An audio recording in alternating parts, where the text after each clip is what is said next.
Votre moto vous manque. Vous avez le blues. Moto Blues vous offre 10 secondes de bitume. Motoblues.com. Équipement et accessoires moto.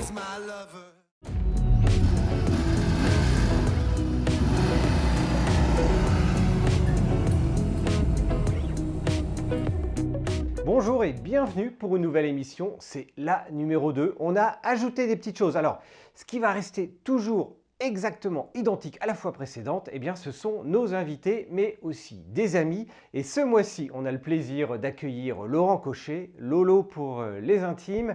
Il va nous parler de ses aventures, du fait de barouder à travers la planète et aussi de son histoire de pilote, de tout ce qu'il a fait. Restez avec nous jusqu'à la fin, il va nous accompagner pendant toute cette émission. On va vous parler un petit peu de culture, de films avec le Continental Circus, de livres. Et puis, on va vous parler un petit peu techno aussi, le GPS versus Waze, depuis quand ça date. Et puis, enfin, l'astuce, quand vous avez une moto un petit peu ancienne comme la mienne, c'est-à-dire un Bandit 600, eh bien, comment monter une prise USB pour alimenter ce qui est désormais obligatoire, son smartphone ou son GPS sur sa moto. Bref, vous allez tout savoir. À tout de suite.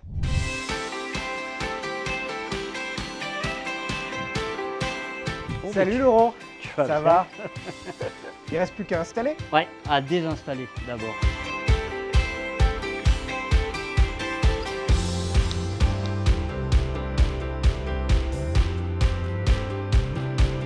Laurent, bonjour, bienvenue. Merci de nous avoir rejoints dans ce fameux repère pour accueillir un sacré baroudeur, journaliste, grand reporter, producteur. Quel est le mot qui te définit le mieux? Peut-être maître, parce que tu as une maîtrise de l'être? Rien de tout ça. En fait, j'ai fait tout ça, mais jamais en même temps. Hein. Ah bon? Non, au fur et à mesure. Non, je sais pas. Ce qui me passionne avant tout, c'est plus de raconter des histoires. C'est ce qui me fait vraiment plaisir. Mais en même temps, qui travaille beaucoup pour faire tout ça. Ouais, non, donc, travailleur, conteur d'histoire. Tu pars juste avec ta moto, tu fais le con et puis tu arrives et c'est ça en fait ton job. La vie de youtubeur quoi. Ouais. Ah, c'est cool. Du déglingo de début jusqu'à la fin.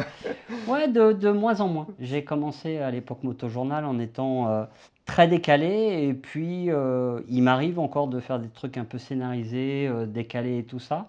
Mais je suis de plus en plus en prise avec la réalité. Tu es venu avec tes deux motos, la Ténéré 700 et le Monkey. Ce sont les deux motos qui te correspondent ou qui te représentent le mieux. Le Monkey pour faire le singe et la Ténéré 700 pour partir en baroudeur. Écoute, en tout cas, c'est les deux motos du moment. Donc, j'aime vraiment tout ce qui touche à la moto. Il se trouve que c'est vrai qu'en ce moment, le voyage prend vraiment le dessus et l'aventure. Donc, effectivement, en ce moment, c'est plutôt ça. Mais je pense que je ne reprendrai pas à faire de la piste et du chrono à 60 ans. Donc, il y a de fortes chances que ça soit par là. Vieux motard que j'aimais. Exactement.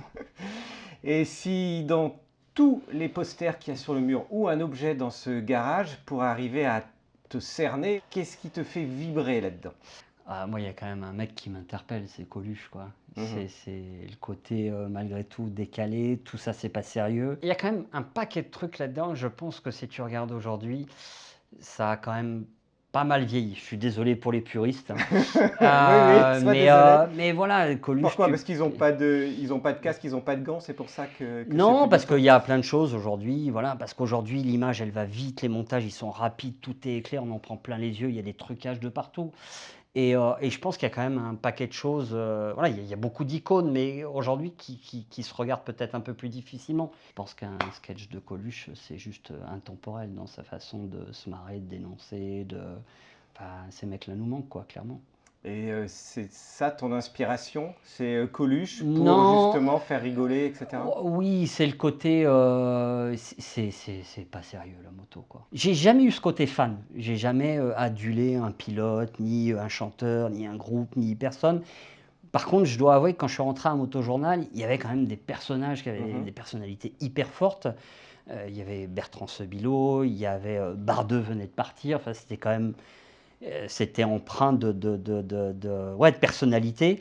Quand tu arrivais là-bas, tu mouftais pas. Donc j'ai fait un peu de café, un peu de trucs. Puis après, rapidement, je suis parti en essai. Je suis resté, je crois, 1 mois et demi, 2 mois en stage et on m'a dit, «Bah, super, c'était sympa qu'on m'a serré la main» et je dis: «Non, mais vous allez pas vous en sortir comme ça, moi je vais rester» et je me Mhm. suis incrusté pour de vrai, quoi. Et c'était quoi le temps de MJ à l'époque? C'était ce qu'on voit dans Bar 2, les courses de mini-moto sur la moquette, Ah les bah, birds sur la moquette, etc. c'était vraiment au-delà de ça parce que les personnages, des tout premiers Jobar Team sont des personnages qui existaient, qui gravitaient autour de Christian Bardeux, de Christian Debar et oui, c'était ça. Après, je dis pas c'était mieux avant ni rien, mais il y avait cette espèce effectivement de liberté, de rapport à la vitesse qu'on n'a plus du tout aujourd'hui et quelque part tant mieux parce que moi je me dis: «J'ai fait que des conneries sur la Hmm. route». Heu, mais il y avait tout ça, ouais, T'es en ouais. train de devenir un vieux con? Non, j'essaye de coller à mon époque et j'ai toujours préféré ça Mm. et j'ai toujours essayé de cadrer à mon époque avec YouTube, avec l'outil numérique et je me suis jamais considéré arrivé. C'est-à-dire que je sais très bien aujourd'hui qu'il y a YouTube, il y a Insta, il y a machin, mais demain il y aura autre chose. Et pourtant, arrivé, on peut presque dire que tu l'as été, parce que tu as côtoyé Saron, tu as côtoyé Rossi, tu as même essayé la moto de Rossi. Ouais, moi l'histoire elle est un peu étonnante. Quand j'arrive à Motojournal en 91 ou 92, je commence en tant que stagiaire, ils me gardent, je fais une année les essais et à la fin de l'année 92, le mec qui couvrait les grands prix dit: «J'arrête» et là ils étaient pas prêts quoi Hmm. et ils courent le bruit dans les couloirs qu'ils cherchent un mec pour faire les grands prix et je me sentais ouais, Moi. non, non, je te jure que je me sentais pas légitime. Ouais, Par contre, il se trouve que j'avais fait une maîtrise de langues étrangères appliquées. Je savais parler couramment anglais et espagnol. C'est quand même 2 ça aide. nationalités. C'est même pas moi qui l'ai dit, c'est le photographe de l'époque, Bertrand Thiébaut, qui m'a dit: «Mais tu veux pas venir faire les grands prix?» Je lui ai dit: «Mais moi?» Hmm. et du coup, alors j'ai fait un reportage avant, j'ai fait les 24 heures du Mans et j'ai débarqué en Grand Prix sans connaître un pilote, avoir une seule connaissance, une seule relation, rien. Putain, mon Dieu, je me dis que le mec qui m'a fait confiance, il était complètement dingue, quoi. Ça, c'est sûr et certain. Par contre, je peux te dire que j'ai transpiré comme jamais dans ma vie. Parce que quand tu te retrouves avec 10, 12 pages, il y a un mec avant moi, il avait fait 10 années de reportage en Grand Prix. Il Hmm. savait de quoi il parlait. Hmm. Moi, j'y allais. Et c'est pour ça que ça m'a aidé, par contre, de ne pas avoir le côté fan, justement, pour prendre du recul. Mais putain, il fallait que je raconte quelque chose qui tienne la route à des gens. Et j'avais quand même croisé peu de pilotes qui voulaient me parler à l'époque, parce que bah, j'étais pas encore connu ni rien. Donc ouais, c'était quand même Faut montrer patte blanche, c'est ça qui est difficile. Faut que les pilotes te connaissent pour qu'ils acceptent de te parler et de te répondre. Alors, ça a été malgré tout assez vite, hein. J'ai vécu des moments hyper forts avec Biaggi, avec René qui finit, paraplégique en Hmm. 93 et qui a accepté et j'ai été le premier. Et j'en fais pas une gloire, mais c'est de dire que c'est fou quoi, ma dernière année en Grand Prix, après en 97, il accepte une interview. Tu sens que ce moment-là, il t'ouvre sa porte quoi et son cœur Mhm. et tu le partages vraiment. Je suis allé à Monaco avec Biaggi qui voulait me voir pour une interview à l'époque où il allait quitter Aprilia pour aller chez Honda et ce mec-là, il avait du savoir-vivre. Il m'avait importé un casque Red de Neuf signé dans une boîte. T'imagines? Waouh. Alors ce qui est ouf, c'est que je suis pas du tout fétichiste ni collectionneur, j'ai filé à un pote. Ouais, quelque part, le côté essai des motos de Grand Prix, d'avoir côtoyé tout ça, c'est fou. Mais déjà, j'ai fait 5 années de reportage en Grand Prix. À la 4e, j'ai senti qu'il fallait que ça change. Et je l'ai dit à mon rédacteur en chef à l'époque. Je dis, je sais pas, je suis désolé de le dire, mais je préfère faire de la moto que regarder ceux qui en font, aussi grand soit leur talent. Mais tu as quand même essayé la moto GP de Rossi. C'est notre séquence essai et on y revient avec Laurent juste après. Bon, on n'a pas essayé de MotoGP, mais ce mois-ci. Non, Mais on n'a pas eu ce privilège encore, quoique avec Alan qui fait partie depuis plusieurs années de l'équipe, ben, on vous propose quand même sur le site, alors pas en vidéo, ok, des motos et des essais de motos assez exceptionnels. Il a essayé la Elf 500, on a publié également l'essai de la Moto Guzzi Bicylindrica, c'est assez exceptionnel. Moto Guzzi aussi parce que bah, c'est leur centenaire cette année. Mais bon, là, on a fait quand même une belle sportive. Ouais, on a fait la Italienne. V4S, la Panigale, et puis ces fameux essais au quotidien avec Zef, toujours, parce que ben, il a remporté quand même les 24 heures. Sportive au Sportive, quotidien, c'est Zef, oui. Il aime ça, il sait les conduire sur piste, sur circuit, et puis bah, au quotidien, on a toujours ce phénomène un petit peu Décalé. particulier, décalé. 214 chevaux, 195 kilos, il dit quand même. Et puis, rien qu'en look, Elle est superbe. ouais, Franchement, la machine C'est est magnifique. superbe, elle est agréable à conduire, etc. Bon, au quotidien, si on est juste dans les bouchons, effectivement, c'est la limite d'un certain nombre de sportives. Mais dans ce fameux essai, j'ai pas pu donner mon avis. ben non, parce qu'elle était livrée dans cette version-là, en version celle monoplace. Donc, Ça veut tout dire. Hein. oui, déjà sur une sportive, franchement, il faut être Oui. très très amoureux Tout pour à fait. être derrière. Mais ceci dit, la V4S, elle est livrée, si on veut, avec les boulons pour mettre les repose-pieds passagers. Bon, après, on a fait un super roadster aussi, emblématique. Et je m'en souviens de mes jeunes années où nous avions fait un road trip dans le Jura en speed triple et où j'ai failli péter un câble à la barre de péage sur la 955 en me disant je ne peux plus revenir, je fais du stop. Mais Oui. bon, est-ce que ça a changé au final? Ben, Non. en fait, non, pas pour la speed. Pas pour le passager. Non, Et- mais la speed est très belle aussi pour le pilote. De 955, elle est passée à 1050. Là, la dernière version, c'est une 1200, 180 chevaux. Loïc a adoré parce que toutes nouvelles motos, quand même, elles ont quand même tendance à plus que s'améliorer. Triomphe, franchement, les finitions, etc., Oui. c'est fabuleux. Et puis, ce caractère du 3 cylindres. La Speed, elle est vraiment, vraiment sympa à conduire. On vous invite bien sûr à voir l'essai. Bon, puis on a fait aussi des cruisers. Oui, cruiser, pas custom. Allez, Attention. il y en a certains qui, effectivement, il y a une différence de terminologie, même si tout le monde comprend quand on parle de custom ou de cruiser. Mais oui, on a fait 2 cruisers plutôt emblématiques. Oui, oui. La Sport Glide chez Harley, qui est quand même une des meilleures ventes dans cette catégorie. Ouais, et puis avec justement cette ambivalence entre sport. Alors, c'est un Sportster, c'est sport, ou glide, qui est plutôt réservé habituellement aux machines touring. Tu l'as adoré. Oui, franchement, j'ai adoré cette machine. Je me suis habitué. Position de conduite un peu spécifique. D'ailleurs, à ce sujet-là, on a un super méga comparo de toute la gamme Softail. Softail chez Harley. 8 À venir, modèles à venir. à venir. Mais la Sport Glide, et puis on a eu du beau temps, les conditions étaient vraiment, on a eu plein de petites routes, on est parti de la Camargue, et puis tu as fait un exploit quand même. Oui, un retour. Ça valait le Jura, effectivement.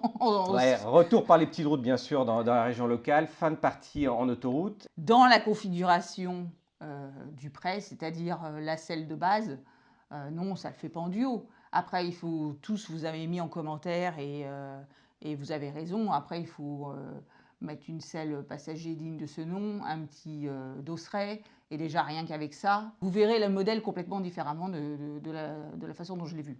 Oui, le CC bar, c'est indispensable sur ce type de machine. Et cependant, ce que tu avais dit sur la fameuse selle de la Sport, parce qu'on a fait aussi la CMX 1100 dite Rebelle. J'aime mieux la côté passager, je préfère la Rebelle dans le sens où c'est aussi un petit strapontin, mais au moins il est plat. Alors que sur la Sport Glide, en plus, il est courbé, donc tout est fait pour que vous vous retrouviez sur le béton derrière. Bon, par contre, côté pilote, Pilote, c'est génial. il n'y a pas photo, la Sport Glide est beaucoup plus confort. On râle un peu de temps en temps pour dire quelles sont les limites, mais rien d'impossible. C'est notre job. Oui, c'est le job. Pas de râler, mais de mettre dans les limites et de vous aider à justement comprendre pour quel type de pilote et de passager la moto est faite. Typiquement, la CMX 1100, elle est bien pour les petits gabarits, Oui. même pour toi, elle Oui, est top. tout La à Sport fait. Glide aussi, d'ailleurs, hein, Elle t'as est les plus pieds lourde. elle est un plus peu lourde. plus lourde. Mais ça va bien comparativement à d'autres modèles. Et le mois prochain, c'est bien, je vais me récupérer en confort parce qu'on a des super comparos de trail routier. Donc là, je pense que la vie de la passagère sera pas mal. Oui, on a 2 comparos, notamment la V-Strom 650. Contre la Tracer 7 GT.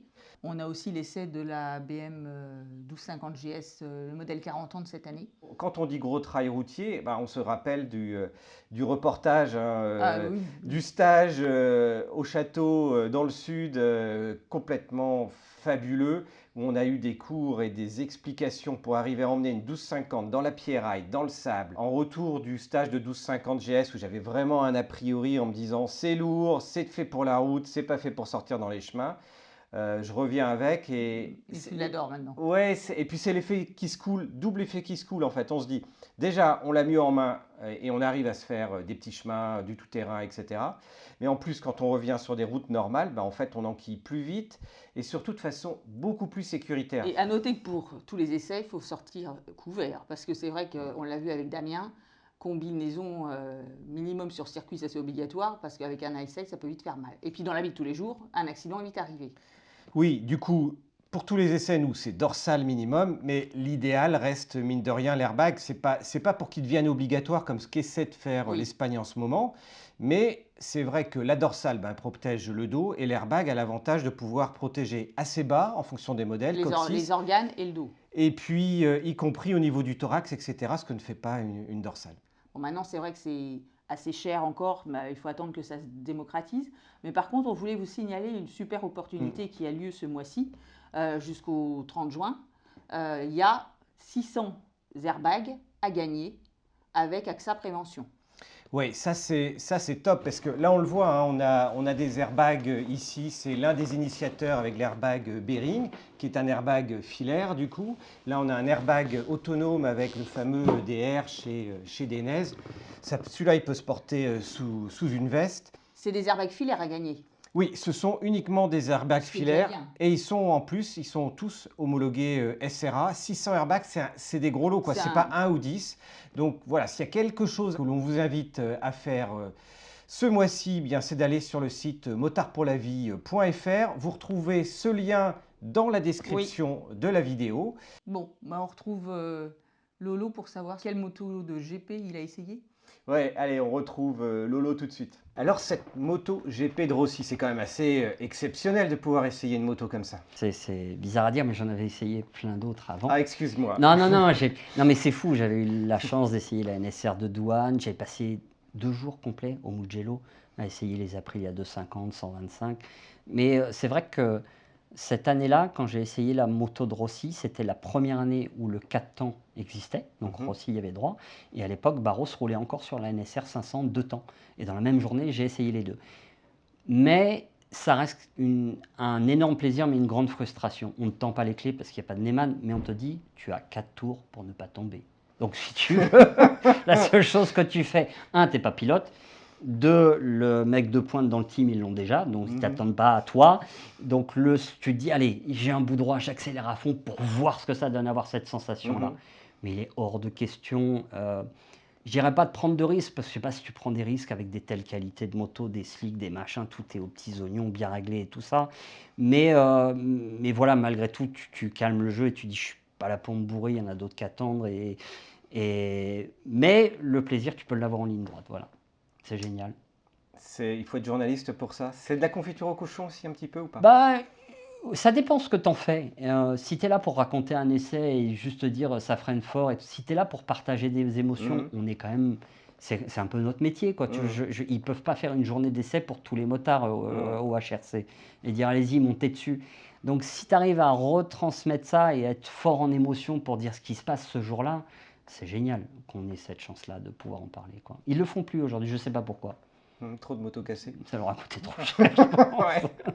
Mine de rien, une Donc, chute, ça coûte. Il y en a eu. On a ne citera pas de nom. Non, mais on en a, Mais on y en a. compris chez MJ. Ouais. Il y a un record quand même chez MJ du nombre de motos En un seul en strike. Ouais, c'est ouf. Hein. C'était quoi? C'était 7 ou 10? Non. Alors si, ouais, 7. Ouais, 7, hein. Elles avaient, parce que... Elles étaient bien garées. Ouais, on avait cette espèce de... Ah putain, j'ose pas le dire comme ça, mais je vais le dire. Il y a un côté maniaque dans la presse. Tout doit bien être rangé, tout doit bien être propre, lavé, tout ça. Et effectivement, tout était propre, bien rangé, avec le bon axe, tout en biais. Et puis il y en a un qui a trouvé que la dernière moto était un peu mal garée. Il a relevé le guidon, ça a fait domino, et il y en a eu 7 encastrées les unes dans les autres. Il était stagiaire à la même époque que moi, il n'a pas été choisi. On se demande pourquoi. Tu as fait les 24 heures parce qu'on te voit, on a l'image de toi du voyageur et du baroudeur, mais en fait, tu as piloté, tu l'as dit juste avant, de l'endurance, les 24 heures avec une RC30, mais ça fait deux choses très très mythiques. Ouais, c'est aussi le fait d'être journaliste qui, en tout cas moi, m'a donné accès à ça, hein, il y a d'autres moyens hein, d'être bon pilote. Mhm. C'était pas mon cas. Juste, on s'était mis en tête effectivement de faire les 24 heures du Mans avec une moto qui avait 20 ans, la RC30.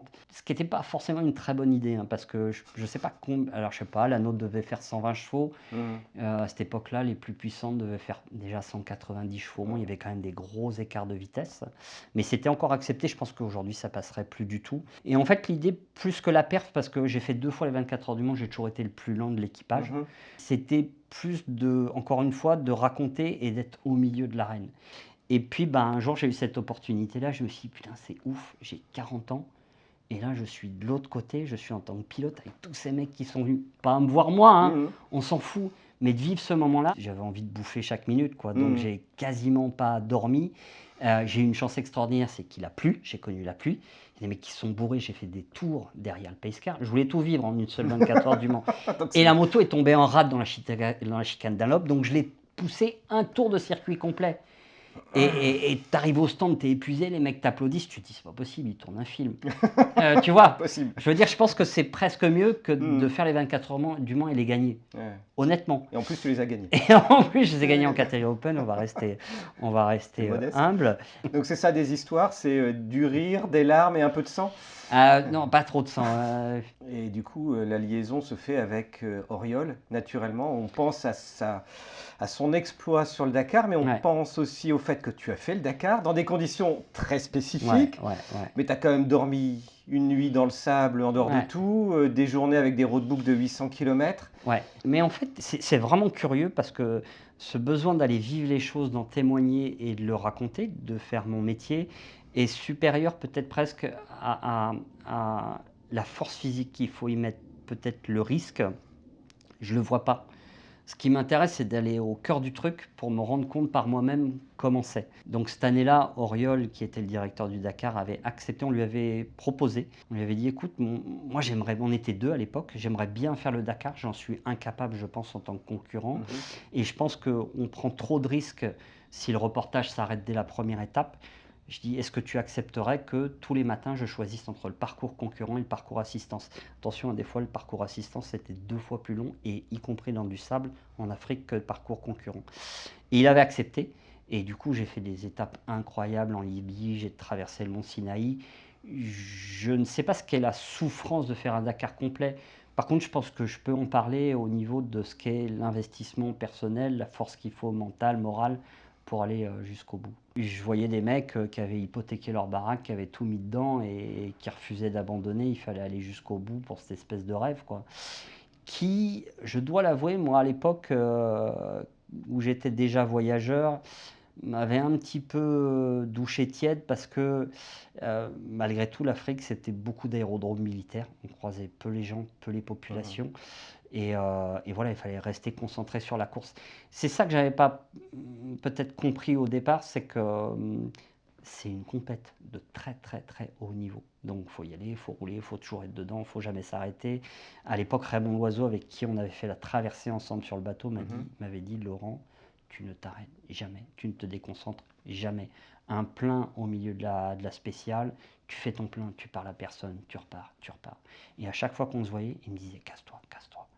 Et en fait, voilà, t'es pas là pour parler avec les autres, échanger, vivre un truc, non. Tu es là pour un objectif arriver, quoi. Donc, il faut savoir un peu s'isoler, ce qui n'est peut-être pas mon fort. Voilà. Et dans tout ça, l'essentiel, et ça va être notre séance technologie. Tu as un magnifique dérouleur de roadbook sur ta Ténéré 700. On n'en voit presque plus. On a beaucoup parlé du GPS. Ouais. Aujourd'hui, quasiment tout le monde est à Waze. Alors, Ouais. toi, quand tu pars, en tant que baroudeur, plutôt Waze Ben, ou GPS ou dérouleur de roadbook ou carte à l'ancienne. Alors là-dessus, tu peux tout avoir. Tu as le dérouleur de roadbook papier. J'ai une tablette sur laquelle je peux utiliser des applications. J'ai un Tripmaster et je double ça encore par un GPS. Je déteste être en panne être en panne de marteau, surtout là où je vais. Mais si tu veux, Waze est un GPS classique routier. Tu lui dis, voilà, moi je vais aller à Bordeaux, quelle heure je vais arriver, quelle route il faut prendre. C'est magique, c'est génial. Maintenant, si tu veux te tracer un parcours par des petits chemins en France, Waze ne saura que te dire au moment où tu vas rentrer dans le petit chemin, fais demi-tour, c'est pas par là. Donc après, il y a d'autres applications aujourd'hui, comme notamment Osman, comme Maps.me, où tu peux rentrer ce qu'on appelle des traces GPX. Donc là, c'est des traces que tu fais toi-même avec un logiciel. Moi, j'utilise Basecamp.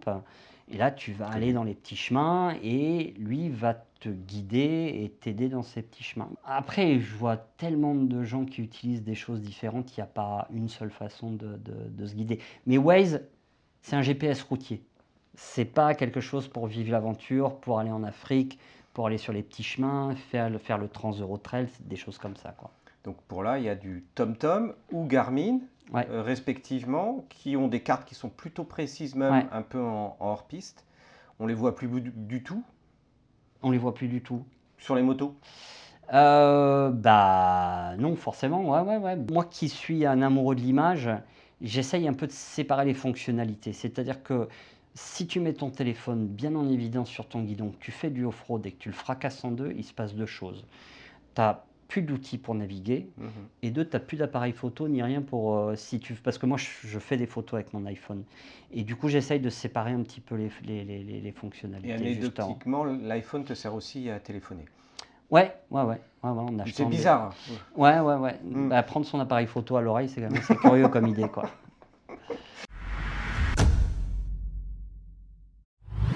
Bon, c'est bien beau de débattre de Waze ou du GPS, mais encore faut-il avoir du jus jusqu'à la fin du voyage. Et vu les batteries, l'état des batteries qui tiennent généralement pas plus de 7 heures en pleine action, qu'est-ce qu'on fait?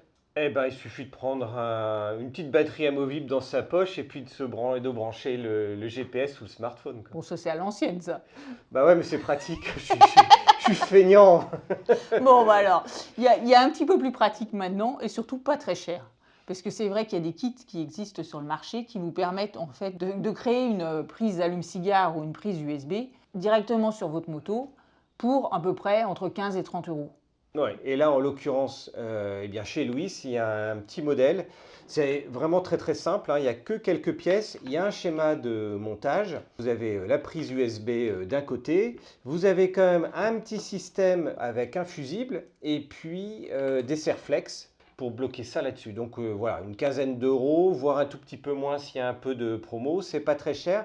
Il faut quand même faire attention à quelques points avant d'acheter ça. Oui, déjà l'ampérage, parce que c'est vrai que là, typiquement dans les premiers prix, ça va être du 1 ampère. Donc Ouais. c'est bien pour Un vieil iPhone, un vieil un iPhone. vieux smartphone. Voilà, un vieux smartphone, ça ne sera pas suffisant par exemple pour un GPS. Après, Non. il y a du 2,1 ampères, Et ben là, c'est idéal en et fait. c'est l'idéal. Et ça puis, prend pas plus de place en fait, non, hein. en fait, c'est une Il faut question de juste y prix. faire attention. Voilà.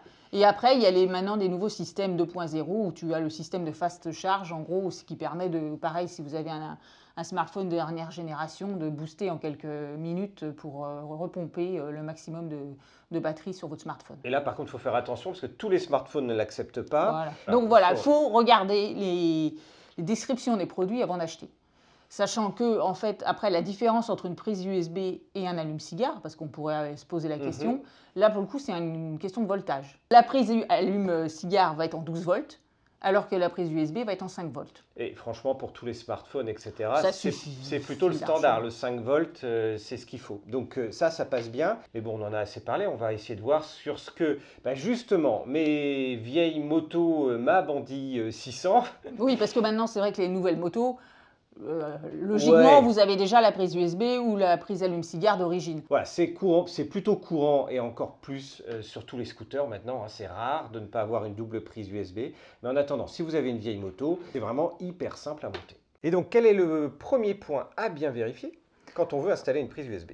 Déjà réfléchir 5 minutes à savoir où on veut poser le port USB. Ça paraît tout Oui, bête, ça paraît. mais où on veut le poser, vérifier qu'on a assez de longueur de câble pour atteindre la batterie. Oui, il y a 1,20 m. En théorie, 1,20 ça doit le m, faire. là on le voit, c'est ici, j'ai largement de quoi faire.